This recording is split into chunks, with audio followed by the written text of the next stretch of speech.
tal? Buenas tardes. Bueno, bienvenidos a todos. Vamos a dar comienzo a nuestra actividad de exposición en esta Semana de la Vinculación Tecnológica.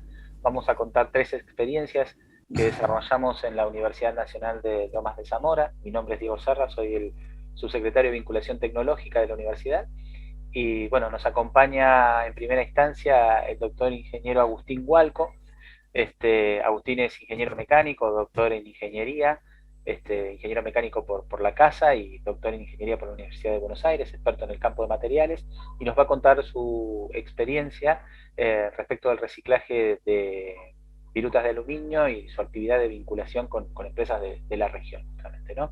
Así que este proyecto tuvo en parte un financiamiento a través de los proyectos VITEC, a través de los proyectos de Agregando Valor. Y bueno, vamos a contar un poquito esta experiencia en primera instancia con Agustín, así que bienvenido Agustín, muchas gracias por todo y bueno, gracias Diego. Gracias Diego por la presentación. Vamos a ver si podemos compartir pantalla. ¿Ahí se ve bien? Perfecto. Bueno, voy a dar inicio a la charla acerca de un proyecto que hicimos hace un par de años. Arrancamos allá por el 2017, 2018. Y fue basada en una inquietud que nos presentó una empresa, en este caso fue Plusarmerc, en donde ellos hacían muchos mecanizados, estaban acostumbrados a hacer mecanizados en piezas de bronce, para toda la parte de engranajes, también en acero de carbono.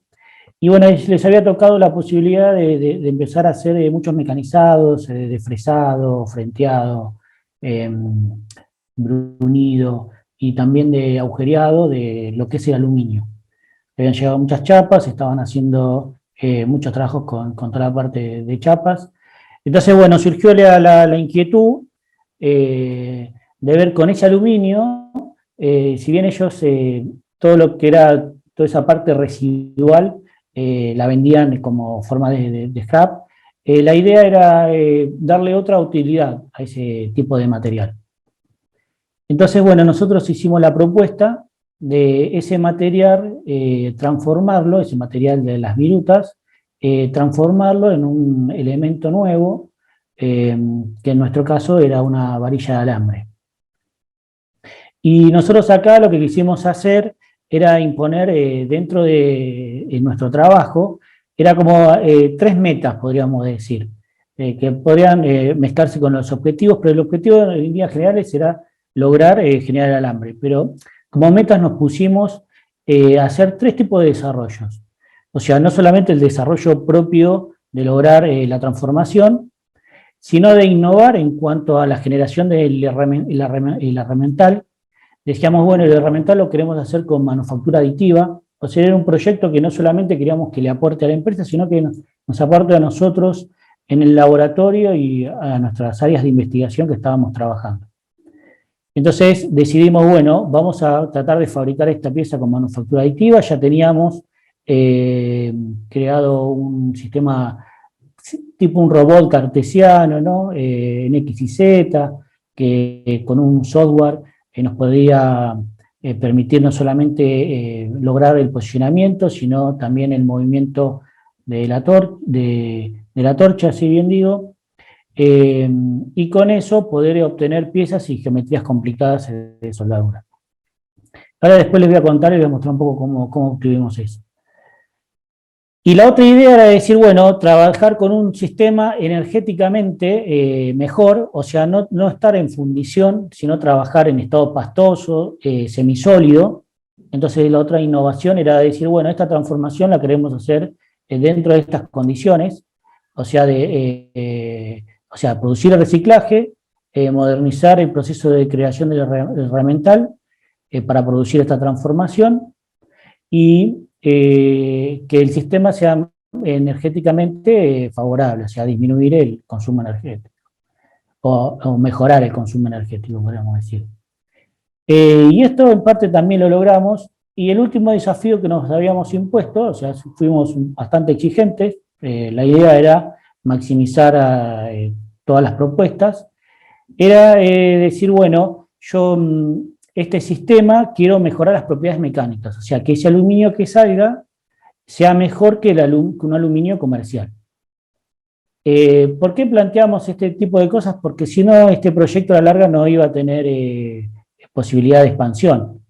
Entonces, era un proyecto que si no le planteábamos ciertas metas de ambición, o sea, el reciclaje iba a quedar a la larga truncado. Y aparte, si bien el reciclaje nos podía quedar truncado, íbamos a adquirir una serie de técnicas o de estudios que nos iban a permitir mejorar o aplicarlos en otras áreas. Entonces, bueno, un poco lo que nos proveyó la empresa fue toda la parte de las virutas de aluminio. En nuestro caso, seleccionamos todas las virutas que estuvieran limpias, si no, habría que haber hecho algún sistema de limpieza para desengrasar o eliminar cualquier partícula que hubiese sido nociva.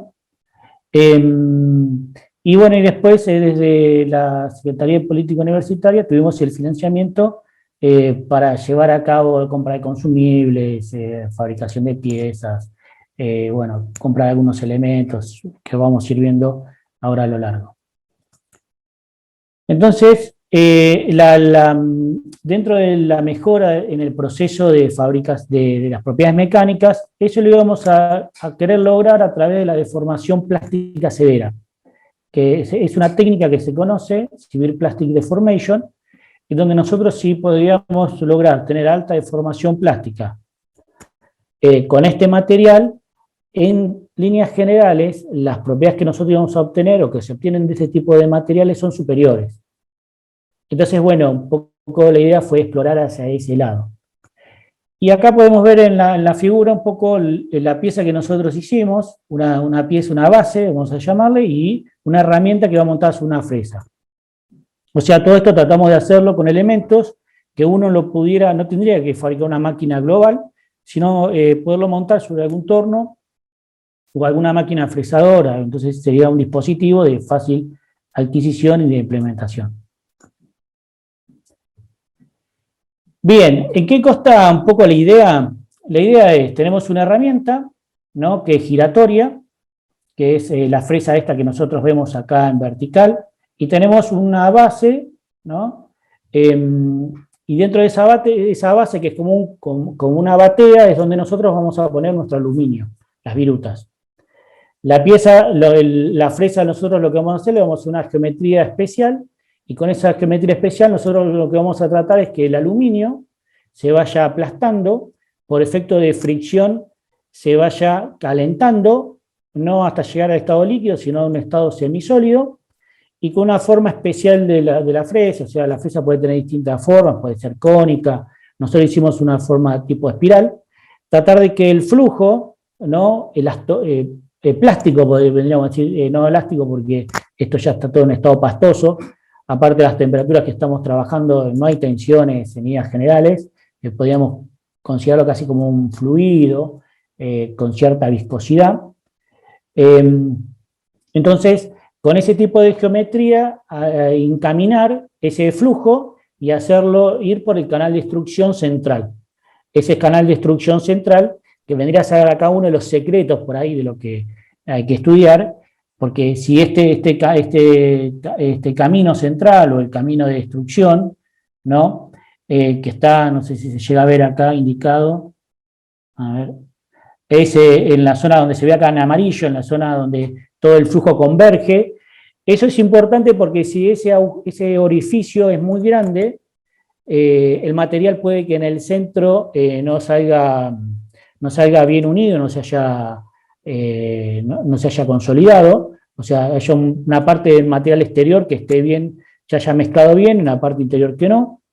Pero también si ese orificio es muy pequeño o de un largo inadecuado, lo que puede ser es que el aluminio se trabe, y por más que nosotros hagamos presión, el aluminio tiende a salir por los laterales. Entonces, bueno, acá la velocidad de rotación, la presión que uno ejerce, son factores importantes, además del herramental, la forma del herramental que nosotros tengamos que trabajar. Bueno, acá podemos ver el sistema, ¿no? Y ahí tenemos la fresa inicialmente, como nosotros esa fresa circular, nosotros la hicimos a partir de una barra torneada, y después voy a explicar qué más le hicimos. Y después la base, que la base es como un cilindro, que eso lo fabricamos todo para manufactura aditiva. La aleación que vamos a estudiar es una aleación 6160 T6, tiene aluminio, manganeso, silicio, es una aleación termotratable, o sea, ahí podemos ver las fases, el diagrama de equilibrio, es una aleación fase alfa, y puede endurecer por precipitación, esto es algo típico y característico.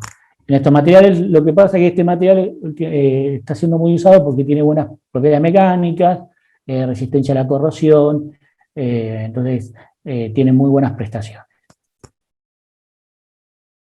Bien, vamos a ir directamente al sistema, ven ahí el sistema cartesiano, ¿no? Ahí tenemos la torcha, el sistema cartesiano que se mueve en X y Z, y después un programa, un software, con el cual nosotros vinculábamos los movimientos que nosotros queríamos con la torcha.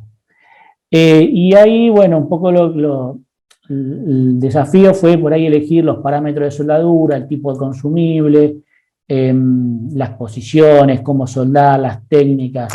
O sea, hay una cierta cantidad, hay una gran cantidad de parámetros que manejan este tipo de soldaduras, que no es tan sencillo porque no es en cortocircuito, y entonces no es tan fácil obtener geometría. Nosotros acá utilizamos un material, un metal core, que con el gas de protección tiene a tener un arco bastante estable, una buena pileta líquida. Tratamos de trabajar en un modo spray, siempre de todas las posiciones las hicimos bajo mano.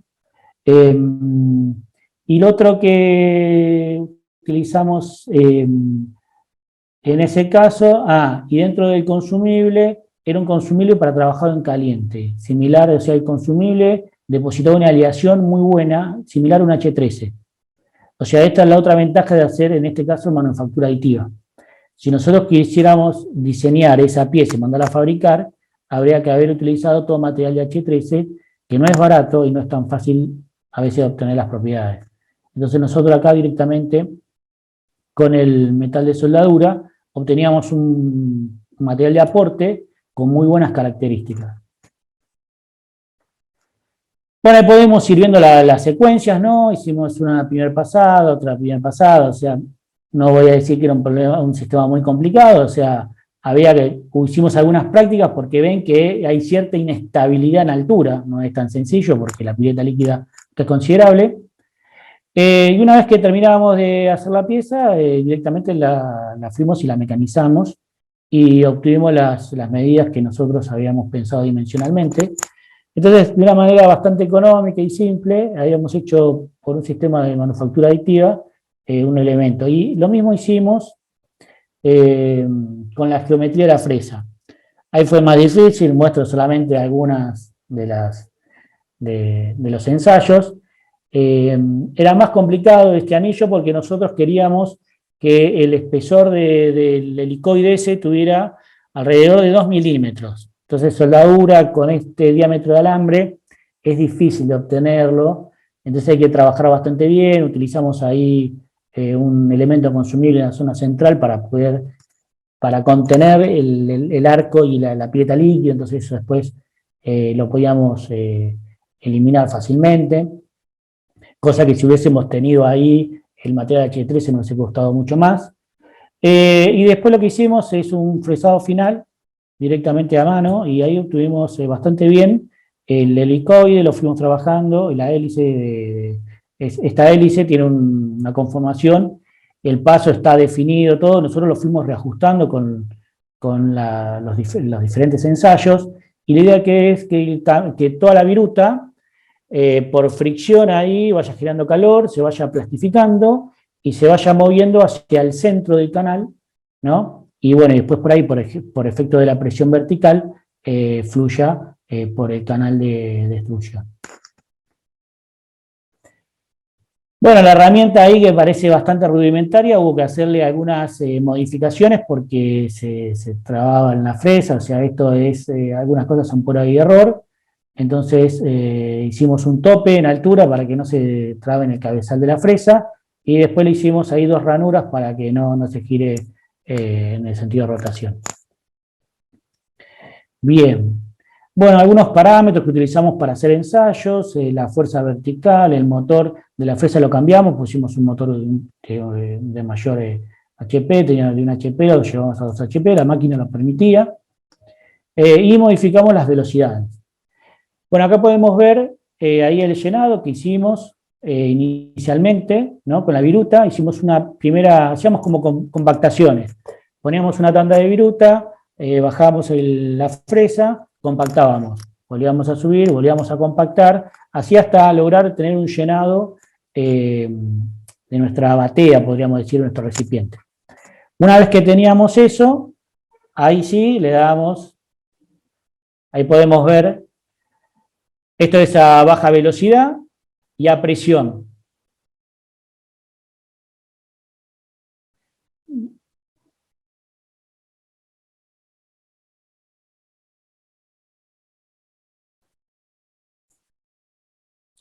Bueno, acá uno de los problemas que teníamos, que con esta velocidad, que si bien es interesante, la presión que nosotros teníamos que ir ejerciendo era mucha, o sea, el que estaba haciendo presión ahí al lado era yo, y le digo que era importante la presión, eso después lo modificamos, le pusimos un clique de abajo para independizarnos de la presión y que sea más pareja y homogénea y no exigir todo el cabezal de la fresa tampoco.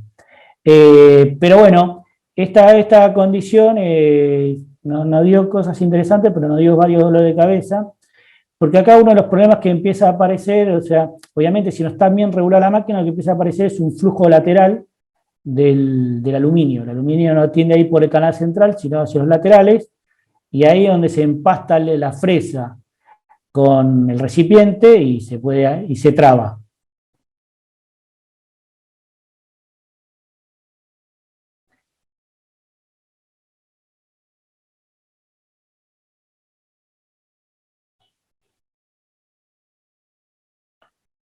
Bueno, lo que hicimos acá, adelanté un poco el video porque muestra más de lo mismo, es medir también la temperatura. Queríamos saber en qué orden de temperatura estábamos trabajando. Bueno, acá ya van a ver que esto tomó un poquito más de dinámica. Ya fue más rápido todo el sistema. O sea, hicimos a velocidades de mucha mayor rotación. O sea, obviamente esto genera más fricción. Fíjense cómo se empieza a ver acá un vapor ya considerable. Y este nos dio buenas propiedades. Ahora vamos a ver algunos resultados de lo que obtuvimos. Y esto ya fue el sistema poniéndole el crique, ¿no? Medimos temperatura, poníamos el crique desde la parte inferior y hacíamos el ensayo. O sea, lo mismo que en los casos anteriores. Lo que pasa es que era mucho mejor, mucho más simple. El crique la verdad que nos ahorró muchos problemas. Ahí teníamos esto como teníamos en voladís, estábamos no con todos los grados de libertad, lo que hacíamos poníamos una herramienta ahí que lo fijamos sobre la columna. Y medimos temperaturas y vimos que las temperaturas anduvieron entre los 400, 350 grados más o menos, o sea, y esto exterior, o sea, calculamos que adentro estamos en la zona del diagrama de equilibrio, estamos ahí en la zona pastosa, podríamos decir. Y fíjense en cómo quedaba, una vez terminada el ensayo, fíjense que la fresa quedaba bastante empastada, y el recipiente también, o sea, si bien abajo, si uno mira en el fondo del recipiente, o sea, superficialmente está bien mezclado, pastoso, pero por debajo había viruta. Bueno, acá algunas acciones que nosotros teníamos pensado hacer, era como que este recipiente se pudiera abrir a la mitad, entonces si nosotros pudimos abrir a la mitad, esto se podía limpiar fácilmente, pero igual eso tampoco no nos genera problemas, porque esto de vuelta se vuelve a llenar, uno vuelve a hacer presión y esto se termina mezclando todo. Así que en ese sentido no teníamos problemas. Por ahí el problema principal era más el de la fresa, y ahí, bueno, una de las soluciones que por ahí tendríamos que hacer es trabajar un poco sobre la superficie de la fresa, y por ahí trabajar y hacer algún nitrurado. Todavía no lo hemos hecho, pero un poco la idea por ahí es trabajar con algún PVD o algún nitrurado, y eso por ahí mejora el tema de la adherencia al aluminio, que les digo por experiencia se hace bastante, o sea, mejora las propiedades, se hace bastante compacto y muy duro. Pero bueno, lo que pudimos ver es esto, cuando trabajamos a baja velocidad, fíjense, hubo flujos parciales, pero es un alambre que no tiene forma, no tiene consistencia. Pero bueno, para la nada, que nosotros habíamos pensado en principio que bajo esas condiciones podíamos obtener, habíamos obtenido un alambre no bien compactado, se nota ahí las estrías laterales, o sea, se ve que estuvo forzando mucho con el canal de extrusión. Por ahí para esa velocidad habría que cambiar el canal de extrusión, no es el recomendable este que usamos. Pero fíjense, ya cuando aumentamos la velocidad, cuando mejoramos el tema del calor, o sea, el material del alambre que tuvimos ya es un material muy bueno, la verdad que muy bueno. Y las marcas ahí laterales son caminos de extrusión, eso porque la fresa que nosotros hicimos no es perfecta, si no eso no se notaría tanto. Hicimos otra velocidad también, pero en donde la velocidad no fue continua. Entonces ahí fue donde dijimos, bueno, vamos a poner un sistema hidráulico desde abajo para mejorar el tema de la velocidad. O sea, hay una velocidad de rotación, pero hay otra velocidad en el sentido del eje de la fresa, que esa hay que mantenerla continua si nosotros queremos una extrusión pareja. Y fíjense, de la que nosotros tuvimos buenas propiedades, la L2, que fue algo que visualmente, superficialmente se vio muy bueno, cuando hicimos la metrografía, lo que pudimos ver tanto en pre-ensayo como post-ensayo fue que el material tenía muy buenas características. La verdad que el material, en la microestructura, no se nota esa estructura típica de segregación de lo que es los lingotes por ahí de la fundición, o sea, esta es una estructura, la verdad que con mucho mejor comportamiento. Se encontraron algunas sí, inclusiones, pero en líneas generales no se observaron óxidos, eso fue interesante, porque a pesar de estar a altas temperaturas, no se observaron óxidos, obviamente que no se observaron óxidos porque se ve que el oxígeno no tiene manera de entrar, entonces al no tener manera de entrar, no vas a tener oxígeno, no tenés óxido. Este tipo de inclusiones fueron pocas, nosotros fue para marcar que encontramos algo, pero las tuvimos que buscar, no era algo común encontrar este tipo de defectos. Que esto puede ser algún tipo de viruta que no se fundió, no es que no se fundió, no se deformó plásticamente con el conjunto. Tuvo una muy buena, las durezas la verdad que fueron muy buenas, de pre y de post ensayo. En algunas zonas nosotros hubo una leve caída, y eso puede ser por también el proceso térmico, el proceso de extrusión. O sea, fíjense que nosotros acá al final tuvimos 60, de 60 y 65, muy bueno, o sea, ahí actuó muy bien el tema del endurecimiento, o sea, por deformación plástica, pero después la estructura se revino, y entonces acá lo que habría que mejorar es la velocidad de avance, ¿no?, de extrusión.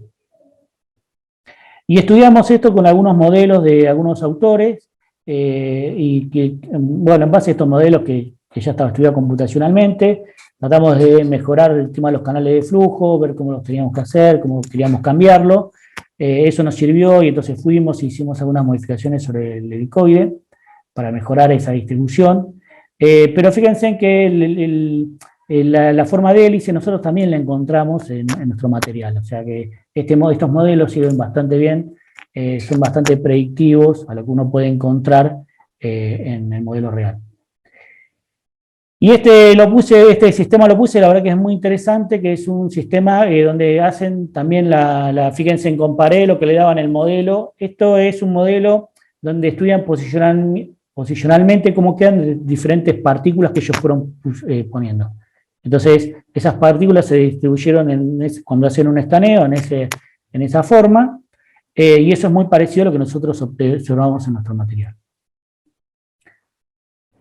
Entonces, bueno, como un poco la idea del trabajo fue que fue bastante eficiente, el proceso mejoró las propiedades, el consumo energético se puede llegar a disminuir, todavía no con estos parámetros que nosotros tenemos, porque todavía hay mucha fricción secundaria que hay que eliminar, como esos reflujos laterales, que eso es lo que nos hace, nos frena el herramental, y eso nos produce un calor, que no es el calor que nosotros queremos para poder extruir o formar el material de extrusión.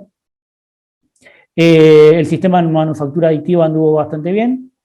Y posteriormente tuvimos una otra empresa, la voy a mencionar, que es la empresa Reynolds, que hacen las latitas y tiene muchos scrap de aluminio, y ellos están interesados en este tipo de aplicaciones.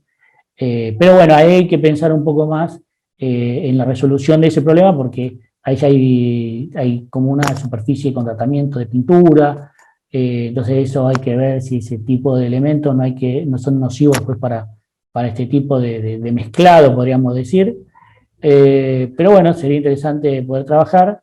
Y bueno, en líneas generales pudimos obtener algunas piezas bastante importantes en cuanto a resistencia, ¿no? Y nos queda a futuro caracterizar algunas de estas en ensayos de tracción para ver cuál es la resistencia que tiene el alambre finalmente y hacer algún tratamiento de PVD y corregir algunos parámetros para mejorar la apariencia, la terminación y el esfuerzo mecánico, podríamos decir, que hay que gastar en todo el sistema para poder obtener esta pieza final. Bueno, espero que haya interesado. Bueno, muchas gracias. Muy interesante, realmente muy interesante. Y yo te quería hacer una consulta. ¿Cómo vos ves que, cómo se puede seguir con esto en términos de pensar, de llevarlo, digamos, a la producción, ¿no? A la producción industrial, digamos, hablábamos de Reynolds, que genera, bueno, ahora es Ball, ¿no? Que genera una gran cantidad de viruta, de aluminio. ¿Cómo pensás que esto se puede escalar? ¿Qué factibilidad tiene? ¿Qué pasos habría que seguir? ¿No? Mira, este tipo de procesos están siendo últimamente muy estudiados, porque todo lo que es deformación plástica severa en la actualidad no es, o sea, nace, viste, los procesos de alta deformación plástica que había en los procesos de desgaste de fricción-fricción, en donde había un endurecimiento superficial en materiales metálicos. Esa idea se copió y se utilizó para hacer soldadura por fricción-agitación, porque también opera con los mismos principios. Y bueno, y ahora en la práctica hay muchos procesos de destrucción inversa. Yo mostré este, es un ejemplo, pero hay otros en donde se pone una pieza y esa pieza uno puede obtener un cambio de obtener un alambre, nosotros podemos hacer la extrusión hacia los laterales, entonces se pueden obtener cilindros. Entonces se puede obtener, no sé, piezas de camisa o algunos otros elementos de máquina con muy buenas propiedades. Pero bueno, hay que reconocer que todavía todo está en la etapa experimental, pero hay muchos proyectos avanzados en este sentido. No solamente en recuperación, este es un proyecto que tocó varias aristas, pero esta tecnología se está utilizando para mejorar las piezas que vienen de la colada. No va a reemplazar muchas cosas que vienen de colada, pero sí, por ahí para cosas de exigencia, no, anda muy bien. Es como los procesos de forja, como otros procesos que te dan características especiales, y esto también. Y de hecho se están usando en muchas piezas que se están fabricando con este tipo de tecnología de destrucción inversa. Bueno, muchísimas gracias, Agustín. Muy claro, muy interesante y también refleja mucho el potencial de interacción, ¿no? Que tenemos desde la Universidad de Lomas de Zamora en particular, pero de las universidades en general con el sector socioproductivo.